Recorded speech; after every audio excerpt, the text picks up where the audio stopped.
Welcome viewers and students. Today we are going to analyze paper 025808 of our series. हमारे प्रश्न पत्रों की श्रृंखला में आगे बढ़ते हुए आज हम करने जा रहे हैं प्रश्न पत्र संख्या 808 का विश्लेषण। पेपर 808 आपकी स्क्रीन पर। पहला सवाल, सवाल संख्या 76। अब निर्देश है select the most appropriate synonym for the underlined word. हमें पता लगाना है अंडरलाइन या रेखांकित शब्द के सिनोनिम या पर्यायवाची का। पढ़ते हैं। The teacher was accused, accused का अर्थ है आरोप लगाया जाना। टीचर पर आरोप था ऑफ ब्रेजन फेवरेटिज्म। ब्रेजन का अर्थ है बेशर्मी पूर्ण या निर्लज्जता पूर्ण। फेवरेटिज्म का अर्थ है पक्षपात इन असाइनिंग द ग्रेड्स। असाइनिंग का अर्थ है देना, ग्रेड्स का अर्थ है श्रेणियां या फिर आप मान ले अंक। तो श्रेणियों या अंकों को देते वक्त शिक्षक ने बेशर्मी पूर्ण पक्षपात किया, ऐसा उन पर आरोप था। हमारा आंसर होगा अनअशेम्ड। ऑप्शन डी अनअशेम्ड का अर्थ है बेशर्मी पूर्ण या निर्लज्जता पूर्ण। अन्य ऑप्शंस की समीक्षा कर लेते हैं। अशेम्ड क्वेश्चन वर्ड का एंटोनिम है, विलोम शब्द है जिसका अर्थ है शर्मिंदा या लज्जित। शाई का अर्थ है संकोची या शर्मीला और मॉडेस्ट का अर्थ है विनम्र। हमारा आंसर ऑप्शन डी अनअशेम्ड ही रहेगा। आगे बढ़ते हुए सवाल संख्या 77 आपकी स्क्रीन पर। निर्देश है select the option that can be used as a one word substitute for the given group of words. हमें बताना है वन वर्ड सब्स्टिट्यूट दिए गए शब्दों का। वंस फैमिली एंड रिलेटिव्स, किसी व्यक्ति का परिवार और रिश्तेदार मिलाकर कहलाते हैं किन। किन का अर्थ है अपने स्वजन, आपके परिवार के लोग और आपके रिश्तेदार आपके किन हैं। अन्य ऑप्शंस देख लेते हैं। ऑप्शन ए किल्न का अर्थ है भट्टा, जहां ईंटें बनाई जाती हैं, ईंटें बेक की जाती हैं, उस जगह को कहते हैं ब्रिक किल्न। तो ब्रिक है ईंट, किल्न है भट्टा। काइन आर्केइक या पुरानी अंग्रेजी में गायों को कहा जाता था, काउस को। गायों के प्लूरल रूप को काइन भी कहा जाता था। तो काउस अथवा काइन का अर्थ है गायें। जब मवेशियों के रूप में आप गायें पालते हैं तो वो काउज हैं या काइन है। अंतिम ऑप्शन डी किंडल का अर्थ है प्रज्वलित करना या सुलगाना। तो अगर आप अग्नि को प्रज्वलित करें, सुलगाएं, तो आप उसे किंडल कर रहे हैं। हमारा आंसर यद्यपि ऑप्शन बी किन ही रहेगा। आगे बढ़ते हुए सवाल संख्या 78 आपकी स्क्रीन पर। निर्देश है select the most appropriate option that can substitute the underline segment. नीचे दिए गए वाक्य में एक खंड रेखांकित है। हमारा आंसर वो ऑप्शन होगा जो इसको ठीक तरह से सब्स्टिट्यूट कर सके। पढ़ते हैं। Louis can handle many of the European languages with its dialectical varieties fluently. Fluently का अर्थ है धारा प्रवाह से। डायलेक्टिकल वैरायटीज का अर्थ है बोलियों की विविधता। विद्यार्थी ध्यान दें, भाषा की उपभाषा या बोली को अंग्रेजी में डायलेक्ट कहते हैं। तो वो कई सारी यूरोपियन भाषाएं बोल सकता है फ्लुएंटली। लुइस उन भाषाओं की बोलियों की विविधता को ध्यान में रखते हुए, यानी उनके कई बोलियों को, उनकी विविध बोलियों को वो जानता है। हमारा आंसर होगा ऑप्शन सी, जिसका कारण क्या है, लैंग्वेजेस प्लूरल हैं और यदि लैंग्वेजेस प्लूरल हैं तो उसका प्रोनाउन इट्स सिंगुलर नहीं हो सकता, प्लूरल होना चाहिए their. Louis can handle many of the European languages with their, ना कि इट्स डायलेक्टिकल वैरायटीज। विभिन्नताओं को ध्यान में रखते हुए, यानी विभिन्न डायलेक्टिकल बोलियां बोल सकता है फ्लुएंटली धारा प्रवाह से। हमारा आंसर दिए गए ऑप्शंस में ऑप्शन सी ही होगा, पर विद्यार्थी एक बिंदु पर विशेष ध्यान दें। शब्द डायलेक्ट नाउन है जिसका अर्थ है बोली या उपभाषा, किसी भाषा से संबंधित। उदाहरण के तौर पर हमारे राजस्थान में हाड़ौती, मारवाड़ी, ढूंढानी, बागड़ी, ये सभी डायलेक्ट्स हैं। सामान्यतः स्तरीय भाषा में डायलेक्ट का एडजेक्टिवल डायलेक्टल माना जाता है, डायलेक्टिकल नहीं। डायलेक्टिकल तो एडजेक्टिव है शब्द डायलेक्टिक या डायलेक्टिक्स का, जिसका अर्थ है तर्क से सत्य पर पहुंचना, किसी चीज के दोनों बिंदुओं को देखना, तर्क करना और सही बिंदु पर पहुंचना। डायलेक्टिक से बनता है डायलेक्टिकल। अतः डायलेक्ट या उपबोली या भाषाओं की, उपभाषाओं या बोलियों की बात है तो बेहतर होता परीक्षक डायलेक्टिकल की जगह डायलेक्टल का इस्तेमाल करते, डायलेक्टल वैरायटीज ऑफ लैंग्वेजेस। हमारा आंसर उपलब्ध ऑप्शंस में ऑप्शन सी ही रहेगा। आगे बढ़ते हुए सवाल संख्या 79 आपकी स्क्रीन पर। निर्देश है select the most appropriate option that can substitute the underline segment. एक बार फिर से रेखांकित सेगमेंट को सब्सटीट्यूट करने का प्रश्न है। She is not as cleverest as John. विद्यार्थी जानते हैं एज के मध्य एडजेक्टिव की पॉजिटिव डिग्री का प्रयोग किया जाता है, ना कि कंपैरेटिव डिग्री। तो एज के दरमियान हमें चाहिए positive degree of the adjective. As cleverest as नहीं, एज क्लेवर एज। हमारा आंसर होगा option C. She is not as clever as John. वो जॉन जितनी चतुर या चालाक नहीं है। अन्य ऑप्शंस पर नजर कर लेते हैं। क्लेवरेस्ट नहीं, क्लेवरर बाई भी नहीं, क्लेवर भी नहीं, एज क्लेवर एज। हमारा आंसर ऑप्शन सी ही रहेगा। आगे बढ़ते हुए सवाल संख्या 80 आपकी स्क्रीन पर। हमें एक फिल इन द ब्लैंक का प्रश्न मिला है। हमारा आंसर वो इडियम होगी, वो मुहावरा होगा जो इस ब्लैंक को सही तरह से पूरा कर सके। पढ़ते हैं। Her son came from Europe to meet her dash after 20 years out of the blue. Her son came from Europe to meet her out of the blue after 20 years. Out of the blue का अर्थ है unexpectedly, अचानक से कोई चीज हो जाए जो हमारी उम्मीद के में भी नहीं थी, उम्मीद से बिल्कुल हटकर हुई, अप्रत्याशित रूप से हुई, अनापेक्षित रूप से हुई, अनएक्सपेक्टेडली हुई, तो वो हुई आउट ऑफ द ब्लू। अन्य ऑप्शंस की समीक्षा कर लेते हैं। ब्लो ऑफ स्टीम, यहां द नहीं होना चाहिए। ब्लो ऑफ या लेट ऑफ का अर्थ होता है, लेट ऑफ द स्टीम भी कहते हैं, ब्लो ऑफ द स्टीम भी कहते हैं। आईएनजी फॉर्म में लेटिंग हो जाएगा। ब्लोइंग ऑफ स्टीम या लेटिंग ऑफ स्टीम का अर्थ है अपने अंदर दबी हुई भावना, जैसे गुस्से को एकदम से निकालना। तो अपना गुबार निकालना, भड़ास निकालना, गुस्सा निकालने को कहते हैं to blow off steam. Like a cake walk, विद्यार्थी ध्यान दें, केक वॉक का अर्थ है बहुत ही आसान सा काम। और अंतिम ऑप्शन है stepping up his game. To step up your game का अर्थ होता है अपनी परफॉर्मेंस आदि को बेहतर बनाना। हमारा आंसर ऑप्शन सी ही हो सकता है, out of the blue, unexpectedly, अचानक, अप्रत्याशित रूप से। सवाल संख्या 81 आपकी स्क्रीन पर। निर्देश है select the most appropriate meaning of the underlined idiom. हमें मिला है एक वाक्य जिसमें एक रेखांकित इडियम है। हमारा आंसर वो ऑप्शन होगा जो इस इडियम का सही अर्थ बताता हो। Coming from the movie around midnight. Midnight का अर्थ है रात्रि 12 बजे या आधी रात। The boys hit the sack, movie देख कर आए लड़के लगभग आधी रात को 12 बजे के आसपास। The boys hit the sack, लड़के हिट द सैक करने का अर्थ है टू गो टू बेड, सोने चले जाना। वाक्य भूतकालिक है, हिट की सेकंड फॉर्म हिट ही होगी, गो टू बेड, या फिर पास्ट में वेंट टू बेड। हमारा आंसर होगा option D, went to sleep, सोने चले गए।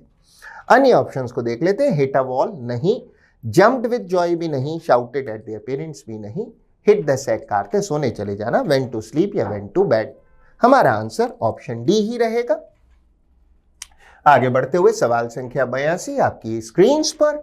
निर्देश है प्रश्न शब्द का एंटोनिम बताइए या विलोम शब्द बताइए।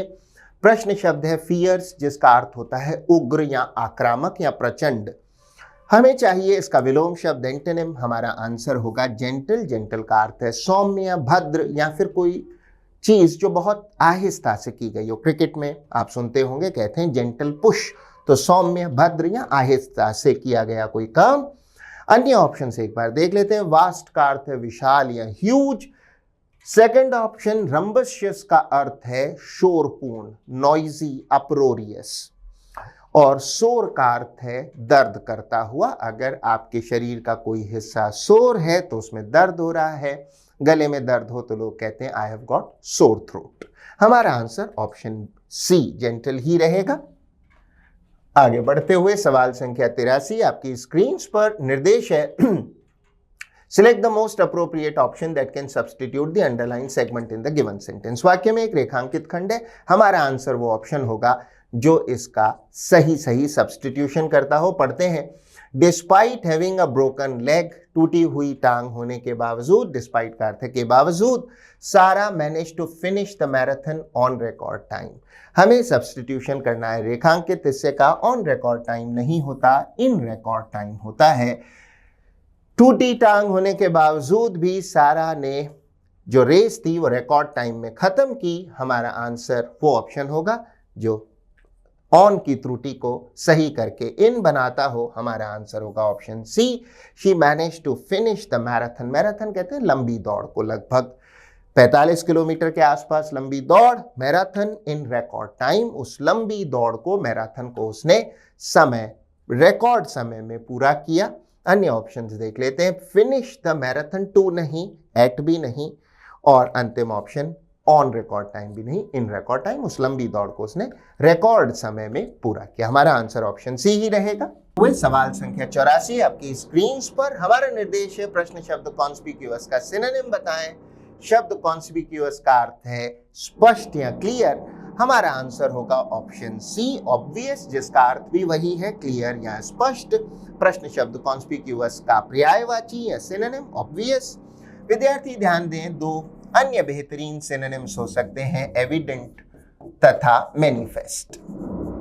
शब्द एविडेंट और मैनिफेस्ट का भी वही अर्थ है, स्पष्ट या क्लियर। अन्य ऑप्शंस पर एक नजर कर लेते हैं। विद्यार्थी अन्य ऑप्शंस को कभी इग्नोर ना करें। ओपेक का अर्थ है अस्पष्ट। शब्द ट्रांसपेरेंट का ऑपोजिट होगा ओपेक। कोई चीज जिसके पार देखा जा सके वो ट्रांसपेरेंट है, और उसका उल्टा होगा ओपेक, अपारदर्शी। मैनिफेस्टो का अर्थ है घोषणा पत्र या चुनाव घोषणा पत्र। अक्सर पॉलिटिकल पार्टीज चुनावों से पूर्व मतदाताओं को प्रसन्न करने के लिए उनके सामने घोषणा पत्र या चुनाव घोषणा पत्र रखती हैं, जिसका अर्थ है कि यदि हम सत्ता में आए तो हम आपके लिए क्या करेंगे। तो ऐसे चुनावी घोषणा पत्र को कहा जाता है मैनिफेस्टो। विद्यार्थी ध्यान दें, मैनिफेस्ट स्पष्ट है, जबकि मैनिफेस्टो का अर्थ है घोषणा पत्र या चुनाव घोषणा पत्र। अननोटिसेबल का अर्थ है जो नोटिसेबल ना हो, अर्थात जिस पर ध्यान न जाता हो, वो अननोटिसेबल है।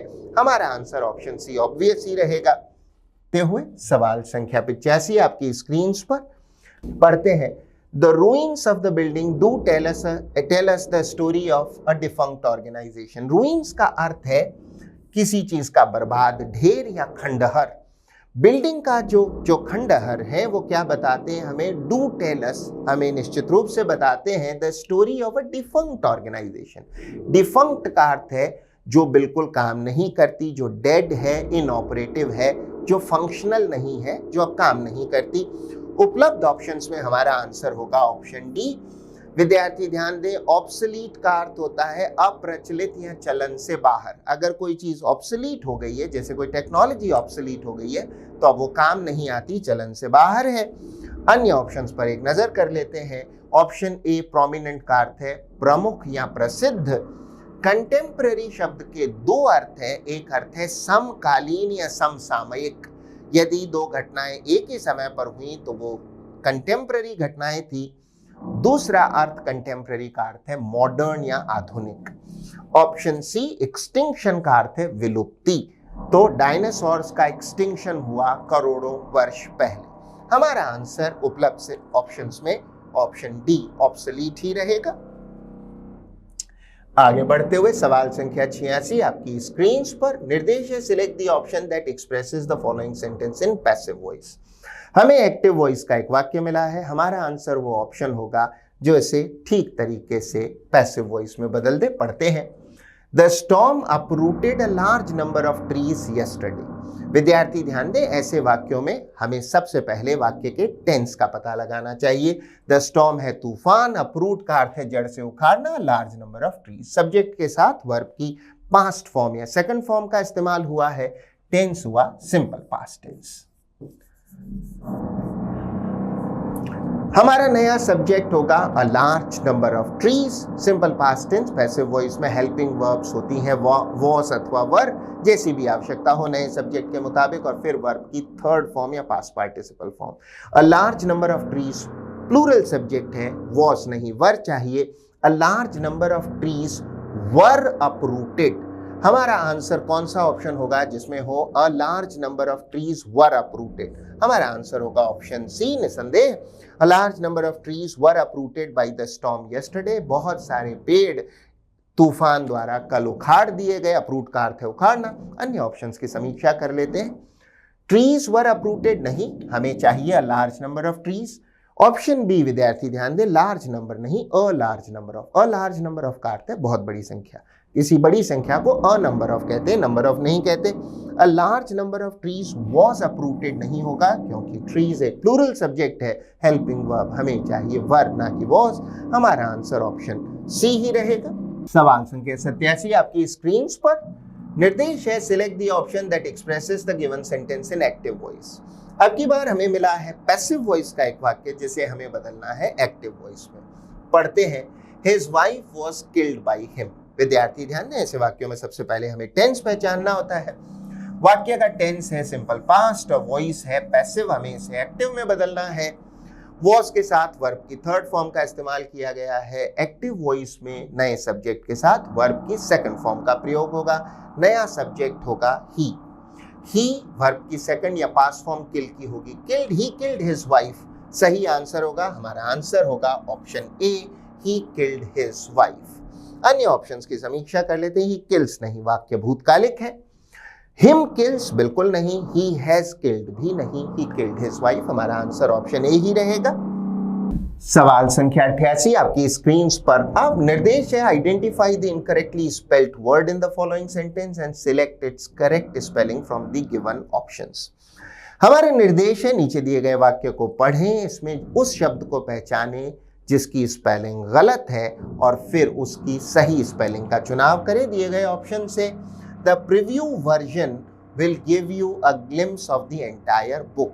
विद्यार्थी ध्यान दे, प्रीव्यू शब्द का अर्थ है पूर्व दर्शन। यदि किसी किताब या फिल्म जैसी भी स्थिति हो, उसके रिलीज हो जाने से पहले अगर आप उसे देखते हैं, आपको वो दिखाई जाती है, तो उसे कहेंगे प्रीव्यू। विद्यार्थी ध्यान दे, प्रीव्यू की स्पेलिंग गलत है, PREVIEW ना कि EIW। प्रीव्यू की स्पेलिंग सही कर दी गई है, VIEW होना चाहिए EIW के स्थान पर। वर्जन की स्पेलिंग बिल्कुल सही है, वर्जन का अर्थ है प्रारूप, ग्लिम्स का अर्थ है झलक, एंटायर का अर्थ है पूर्ण। तो जो रिव्यू वर्जन है वो आपको पूरी किताब की एक झलक दे देगा। हमारा आंसर होगा ऑप्शन ए, प्रीव्यू की स्पेलिंग सही कर दी गई है। वर्जन, ग्लिम्स और एंटायर जो ऑप्शंस में स्पेलिंग्स हैं वे गलत हैं। हमारा निर्देश था गलत स्पेलिंग को आइडेंटिफाई कीजिए और उसका करेक्शन करने के बाद जो ऑप्शन है वो आपका आंसर होगा। हमारा आंसर ऑप्शन ए ही रहेगा। आगे बढ़ते हुए सवाल संख्या 89 आपकी स्क्रीन पर। एक बार फिर से वन वर्ड सब्स्टिट्यूशन का प्रश्न है, पढ़ते हैं। A person who has bad handwriting is called a cacographer. Cacographer का अर्थ है खराब हस्तलेख वाला व्यक्ति, जिसका हस्तलेख काफी खराब हो। अन्य ऑप्शंस की समीक्षा कर लेते हैं। कार्टोग्राफर का अर्थ है नक्शा नवीस या मानचित्र बनाने वाला, नक्शे बनाने वाले व्यक्ति को कार्टोग्राफर कहते हैं। शोफर, ऑप्शन सी, विद्यार्थी उच्चारण पर ध्यान दे, उच्चारण है शोफर। शोफर का अर्थ है अ प्रोफेशनल ड्राइवर, पेशेवर ड्राइवर को शोफर कहा जाता है।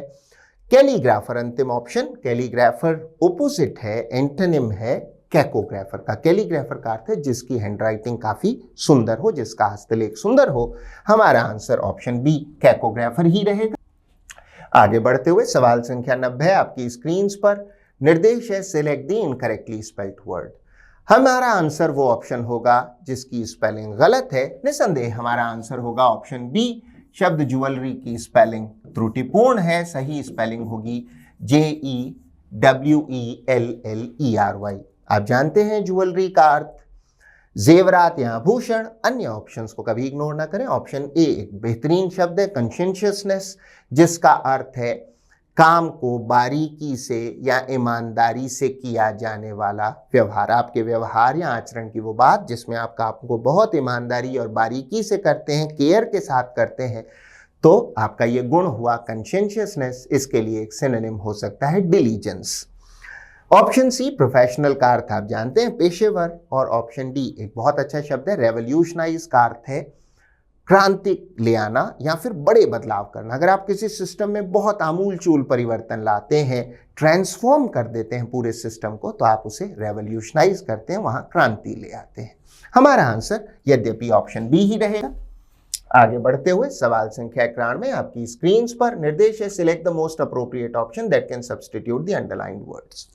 जो रेखांकित शब्द को सब्स्टिट्यूट कर सके वही ऑप्शन हमारा आंसर होगा। पढ़ते हैं, Himanshu is braver than intelligent. वाक्य में क्या एरर है विद्यार्थी ध्यान दें। हम जब दो व्यक्तियों की या दो वस्तुओं की तुलना करते हैं तो हम एडजेक्टिव की कंपैरेटिव डिग्री का इस्तेमाल करते हैं, किंतु यदि हम किसी व्यक्ति के दो गुणों की तुलना करें तो हम फिर कंपैरेटिव डिग्री के स्थान पर मोर के साथ पॉजिटिव डिग्री का इस्तेमाल करते हैं। दिए गए वाक्य में हिमांशु के ही दो गुण, उसी की ब्रेवरी की तुलना उसी की इंटेलिजेंस से हुई है। हमारा आंसर होगा हिमांशु इज मोर, फिर पॉजिटिव डिग्री, मोर brave then intelligent.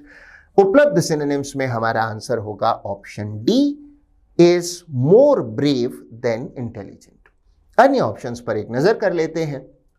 Most brave बिल्कुल नहीं हो सकता, ब्रेव देन मोर नहीं, most brave than more intelligent भी नहीं। हमारा आंसर ऑप्शन डी ही रहेगा, मोर के साथ पॉजिटिव डिग्री, मोर ब्रेव देन इंटेलिजेंट। सवाल संख्या 92 आपकी स्क्रीन पर एक बार फिर से हमें निर्देश मिला है, हम सिनोनिम या पर्यायवाची बताएं प्रश्न शब्द का। प्रश्न शब्द है कैमोफ्लाज, जिसका हिंदी अर्थ होता है छलावरण। विद्यार्थी ध्यान दें, छलावरण का अर्थ है एक ऐसा रूप धरना, ऐसा आवरण लेना ताकि आप दिखे नहीं। प्रकृति ने कमीलियन या ग्रिगेट को ये क्षमता दी है कि वह अपनी पृष्ठभूमि के हिसाब से अपनी स्किन का कलर बदल सके, तो ये एक नेचुरल कैमोफ्लाज है उसके पास। इसी प्रकार पोलर बेयर का जो कोट है उसकी खाल और बाल सफेद है, जो कि एक नेचुरल कैमोफ्लाज है। इसी प्रकार शेर, चीतों, तेंदुओं के शरीर पर धारियां और चित्तियां भी कैमोफ्लाज का ही उदाहरण है। कमांडो ऑपरेशंस में सिपाही अपने चेहरे पर हरी काली धारियां लगाते हैं, अपने हेलमेट्स में प्लांट्स के ब्रांचेस को लगा देते हैं, टूटी हुई टहनियों को लगा देते हैं। ये सभी कैमोफ्लाज का उदाहरण है, छलावरण का उदाहरण है, अपने आप को छिपाने का एक उदाहरण है। हमारा आंसर होगा डिस्गाइज। डिस्गाइज का अर्थ भी वही है, छद्मवेश या छलावरण। अन्य ऑप्शंस की समीक्षा कर लेते हैं। सैबोटाज का अर्थ है तोड़फोड़ या जानबूझकर पहुंचाया गया नुकसान। तो यदि ट्रेन की पटरियां, किसी रेलवे ट्रैक की पटरियां उखाड़ दी जाए ताकि ट्रेन डिरेल हो जाए, तो इस प्रकार उस रेलवे ट्रैक की पटरी को उखाड़ना एक सैबोटाज की कार्रवाई हुई। किसी की गाड़ी का हेडलैम्प तोड़ देना या फिर उसकी विंडशील्ड को तोड़ना भी सैबोटाज है। जाइगेंटिक का अर्थ है विशाल या ह्यूज, बहुत बड़ा, और एग्जीक्यूट आप जानते हैं किसी चीज को निष्पादित करना, लागू करना। हमारा आंसर ऑप्शन डी ही रहेगा। आगे बढ़ते हुए सवाल संख्या 93 रीअरेंजमेंट ऑफ सेंटेंसेस का एक प्रश्न है। इसे हल करने की विधि से आप वाकिफ हैं। दिए गए सेगमेंट्स को जैसा दिया है वैसे पढ़ें और फिर उसे हल करने की कोशिश करें। पढ़ते हैं। प्रोवाइडेड का अर्थ है बशर्ते। बशर्ते it is technologically accessible. Technologically का अर्थ है तकनीकी रूप से, एक्सेसिबल का अर्थ है पहुंच के भीतर, कि उसे पाया जा सकता है, पहुंच में है या नहीं। इकोनॉमिकली फीजिबल, विद्यार्थी ध्यान दें, फीजिबल का अर्थ है व्यवहारिक रूप से संभव। प्रैक्टिकली पॉसिबल, यानी जो व्यवहारिक रूप से संभव हो, उसमें बहुत ज्यादा नुकसान या हानि ना हो रही हो, लागत बहुत ज्यादा ना हो। Can be use to satisfy our needs, उसका प्रयोग किया जा सकता है हमारी आवश्यकताओं को सेटिस्फाई करने के लिए। एंड कल्चरली एक्सेप्टेबल, कल्चरली का अर्थ है सांस्कृतिक तौर पर, एक्सेप्टेबल हो, स्वीकार्य हो, to be termed as a resource. Resource का अर्थ है संसाधन। Everything available in our environment. इतना पढ़ने पर हम समझ गए हैं पर्यावरण या एनवायरनमेंट में उपलब्ध चीज़ों को रिसोर्स कब कहा जाए, यदि वह चीज़ टेक्नोलॉजिकली एक्सेसिबल हो और फीजिबल भी हो। हमारे पास जो दो बेहतरीन लिंक्स हैं वो हैं SQ और PR। सबसे पहले विद्यार्थी इंट्रोडक्टरी सेगमेंट पर ध्यान दें। शुरुआती खंड या इंट्रोडक्टरी सेगमेंट होगा segment S।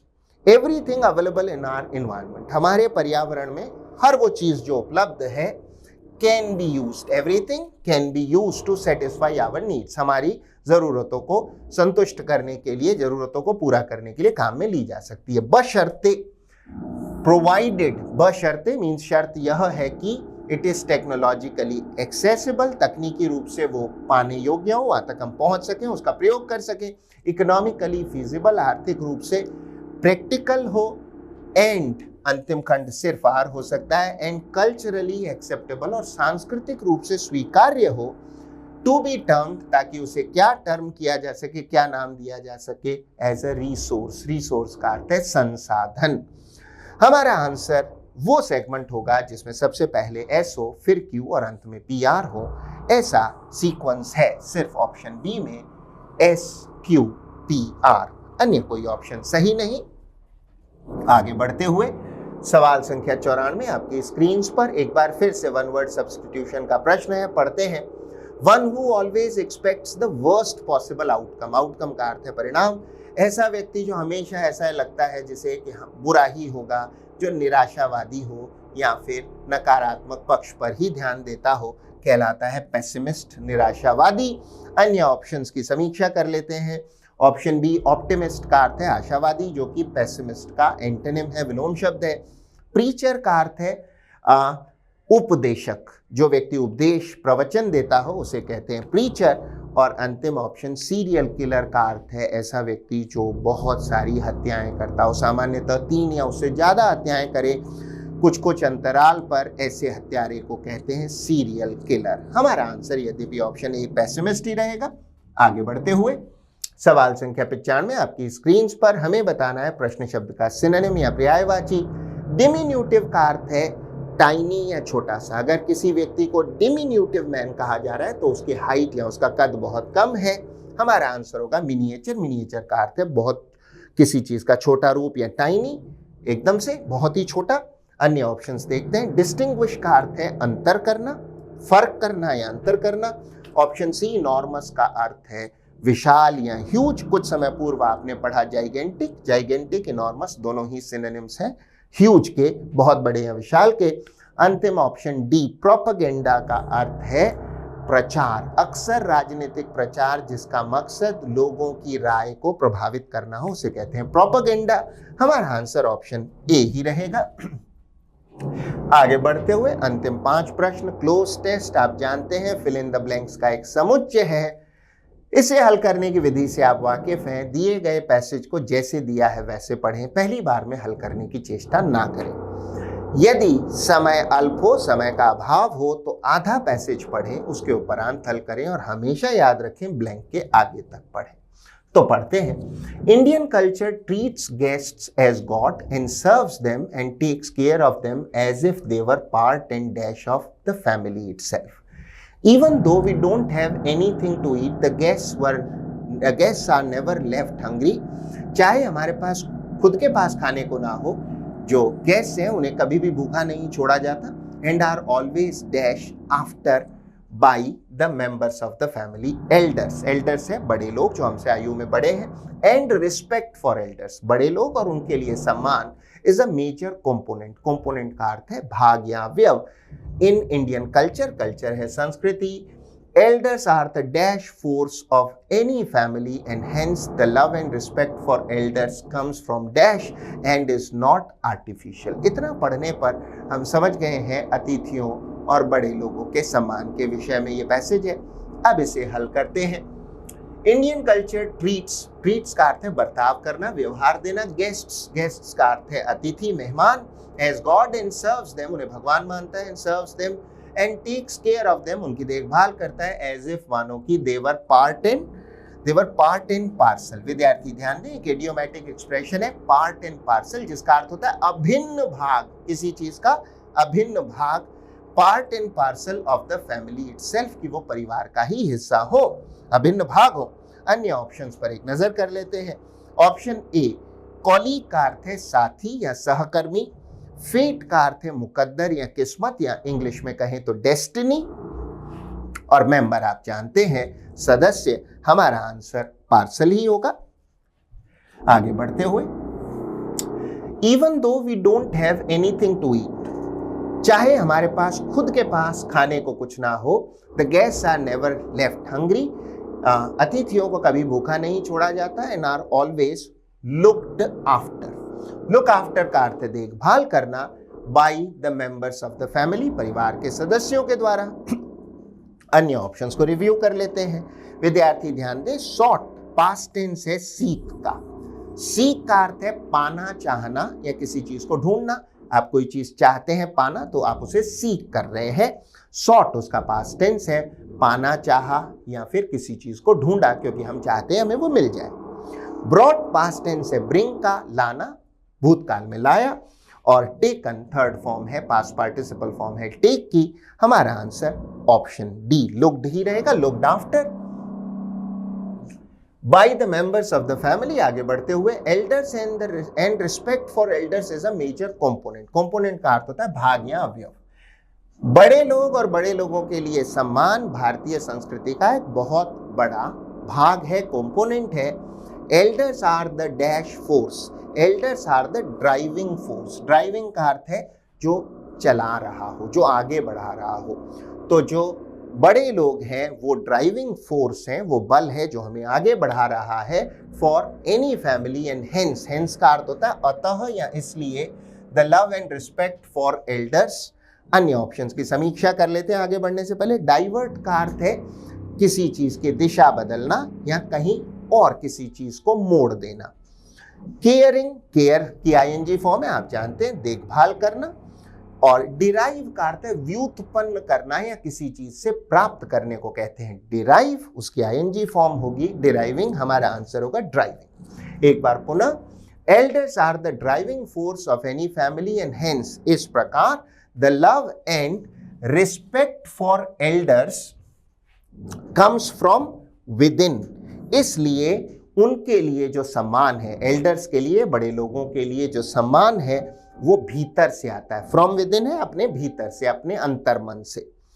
And is not artificial, और ये बनावटी या कृत्रिम नहीं है। अन्य ऑप्शंस पे एक नजर कर लेते हैं। आउटकम का अर्थ है किसी चीज का परिणाम या रिजल्ट। सराउंडिंग का अर्थ है आसपास का।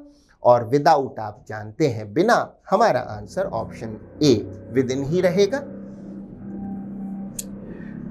comes from within and is not artificial। आगे बढ़ते हुए, an individual takes blessings। blessing का अर्थ है आशीष, आशीर्वाद। कोई व्यक्ति आशीर्वाद लेता है from his elders by touching their feet, उनके पैरों को छूकर। elders drill us, बड़े जो लोग हैं, ड्रिल का अर्थ है ट्रेन करना या सिखाना, किसी को कोई चीज टीच करना या सिखाने को कहते हैं drill. Drill us to behave properly, कि हम प्रॉपरली बिहेव करें। And dash the Indian cultural values and pass down. Pass down का अर्थ है एक पीढ़ी द्वारा कोई गुण या कुशलता या निपुणता या कोई मान्यताएं आदि अपनी अगली पीढ़ी को देना।